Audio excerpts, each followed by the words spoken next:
চাওক আমি বহুত দিন এই বিষয়টোত সামাজিক মাধ্যমতে হওক বা শিক্ষা বিভাগৰ মাননীয় মুখ্যমন্ত্ৰী ডক্টৰ ৰণোজ পেগু মহোদয়কে হওক বা আমাৰ মাননীয় মুখ্যমন্ত্ৰী মহোদয়ক আমি বিনম্ৰভাৱে সদায় আহ্বান জনাই আছোঁ যে প্ৰাদেশিকৰণৰ বিষয়টো সম্পৰ্কত মানে স্পষ্ট কৰিব লাগে। আজি দুদিনমান আগতো আমি ছ'চিয়েল মিডিয়াত কৈ আছোঁ যে এই প্ৰাদেশিকৰণৰ বিষয়টো কি কৰিব, এই বিষয়ত এটা স্পষ্টতা আমাক লাগে।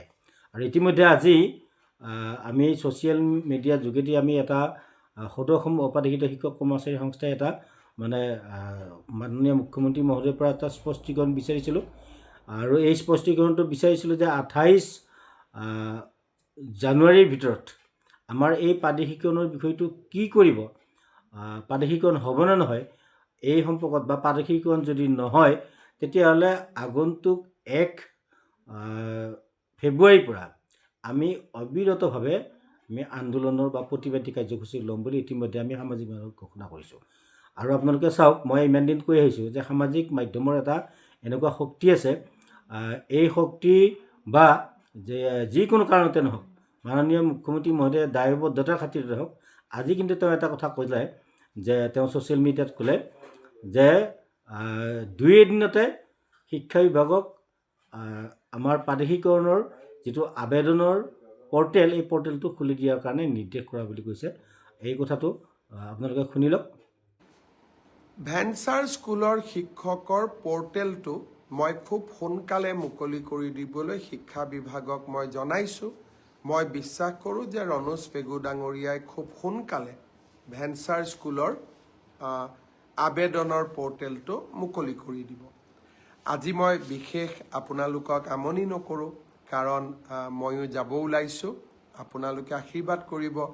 এতিয়া চাওক যে পৰ্টেলটো আমাৰ লক্ষ্য নহয়, প্ৰাদেশিকৰণৰ আবেদনৰ পৰ্টেলটো আমাৰ লক্ষ্য নহয়। আমাৰ লক্ষ্য হ'ল প্ৰাদেশিকৰণ। চৰকাৰে যদি পৰ্টেলটো খুলি থৈয়ে গোটেই দায়িত্ব সামৰিব খুজিছে, এই কথাটোত আমি কেতিয়াও নামানো। আমি সদৌ অসম অপ্ৰাদেশিত শিক্ষক কৰ্মচাৰী সংস্থাই এটা কথা সদায় দাবী কৰি আহিছোঁ, আৰু এই কথাটো আমাৰ ষ্টেণ্ডিং থাকিব। যিটো আজি আমি এটা সামাজিক মাধ্যমত এটা আমি সদৌ অসম অপ্ৰাদেশিত শিক্ষক কৰ্মচাৰী সংস্থাৰ এটা সিদ্ধান্ত আমি সামাজিক মাধ্যমৰ জৰিয়তে আমি প্ৰচাৰ কৰিছোঁ। এই যিটো যে 28 তাৰিখৰ ভিতৰত আমাক নিশ্চিতি লাগিব, অকল পৰ্টেল খোলাই নহয়, প্ৰাদেশিকৰণ 2026 চনৰ নিৰ্বাচনৰ অধিসূচনাৰ আগে আগে প্ৰাদেশিকৰণৰ কামখিনি সম্পূৰ্ণ হ'বনে নহয়, প্ৰাদেশিকৰণ হ'বনে নহয়, ইয়াৰ এটা নিশ্চিতি কিন্তু আমাক 28 জানুৱাৰীৰ ভিতৰত লাগিবই। সেয়া মুখ্যমন্ত্ৰী মহোদয়ে আমাক আনুষ্ঠানিকভাৱে কওক, বা শিক্ষামন্ত্ৰী মহোদয়ে সংবাদ মেল পাতি আনুষ্ঠানিকভাৱে কওক। আমাক কিন্তু নিশ্চিতিটো লাগিব, বা আমাক মাতি নি হ'লেও ক'ব লাগিব, কিন্তু এইটো অফিচিয়েলি ক'ব লাগিব। এই যিটো নটিফিকেশ্যনটো এইটো কেতিয়া ওলাব, আমাৰ এই যে পৰ্টেলটো খুলিব, এই পৰ্টেলটো কিহৰ আধাৰত খুলিব, আবেদনবিলাক কিহৰ আধাৰত কৰিব, ইয়াৰ চৰ্তবিলাক কি থাকিব, এই যে নটিফিকেশ্যন অৰ্থাৎ গেজেট নটিফিকেশ্যন যিটো ওলাব লগা আছে, এই গেজেট নটিফিকেশ্যনটো এই বিধানসভাত শিক্ষামন্ত্ৰীয়ে যেনেদৰে সংশোধনী বিধেয়কখন আনিছিল তেনেদৰেই থাকিব নে সাল সলনি হ'ব।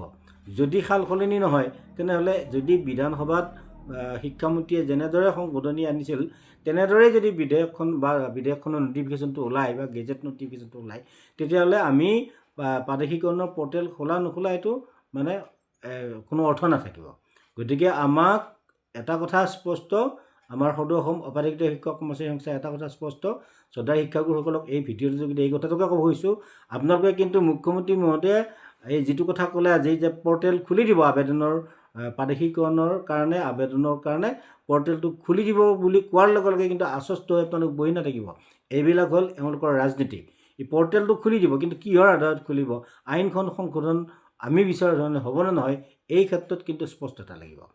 জইনিং ডেট কি হ'ব, মাটি কেতিয়াৰ হ'ব, ইউডাইচ কেতিয়াৰ হ'ব, ডাইচ কোড কেতিয়াৰ পৰা ধৰিব, শিক্ষকৰ যিটো নিযুক্তি এইটো কেতিয়াৰ পৰা হ'ব, বা এই ছাত্ৰ ছাত্ৰীৰ পৰিসংখ্যা কেনেধৰণে হ'ব, লাষ্ট 3 years হ'বনে, এনি বেষ্ট ইয়াৰ্ছ হ'ব, এই কথাবিলাকৰ স্পষ্টতা নোহোৱাকৈ পোনে পোনে পৰ্টেলটো খুলি দিলে আমাৰ সমস্যাটো সমাধান নহয়। গতিকে আমি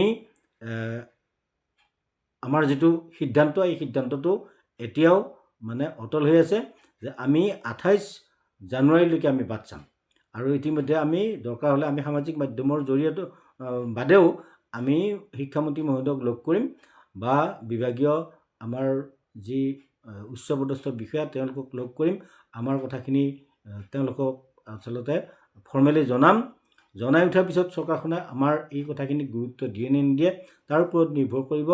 আমি 1 ফেব্ৰুৱাৰীৰ পৰা আমি যি অবিৰত আন্দোলনৰ কাৰ্যসূচী ঘোষণা কৰি এইটো কাৰ্যসূচী আমি গ্ৰহণ কৰিম নে নকৰিম ইয়াৰ ওপৰত নিৰ্ভৰ কৰিব। কিন্তু এই কথাটো 28 তাৰিখেহে আমি বা 28 তাৰিখৰ পিছতহে আমি সিদ্ধান্তটো ল'ব পাৰিম। যদি 28 তাৰিখে আমি ভাল খবৰখিনি পাওঁ, অৰ্থাৎ জইনিং ডেট যদি 31/12/2018 হয়, ইউডাইজ যদি 18-19 হয়, মাটি যদি মুখ্যমন্ত্ৰীয়ে কোৱা ধৰণে যিকোনো এটা চনৰ হয় 2025 চন পৰ্যন্ত, যিটো ছাত্ৰ ছাত্ৰীৰ সংখ্যা 5%, এইবিলাক যদি 10 বছৰৰ ভিতৰত এনি বেষ্ট ইয়াৰ্ছ হয়, তেতিয়াহ'লেহে আমি চৰকাৰৰ এই কথাখিনিত আশ্বস্ত হ'ম। এই কথাখিনি আমাক শিক্ষামন্ত্ৰীয়ে হওক, মুখ্যমন্ত্ৰীয়ে হওক বা চৰকাৰী বিভাগীয়ভাৱে হওক আমাক আশ্বস্ত কৰিব লাগিব। সেয়া মানে এই যে গেজেটটো আহিব, এই গেজেট নটিফিকেশ্যনত এই সংশোধনখিনি আহিছে নে নাই। যদি অহা নাই তেতিয়াহ'লে আমাৰ এনেধৰণৰ 10টা পৰ্টেল আহিলেও আমাৰ একো কাম নহ'ব, আমি পৰ্টেলতে আশ্বস্ত থাকিলে নহ'ব। গতিকে শ্ৰদ্ধা শিক্ষাগুৰুসকলক মই আহ্বান জনাইছোঁ, আপোনালোক সাজু থাকক। 28 তাৰিখৰ পিছত অৰ্থাৎ 1 ফেব্ৰুৱাৰীৰ পৰা যাতে আমি অবিৰতভাৱে আন্দোলন কৰিব পাৰোঁ। ধন্যবাদ।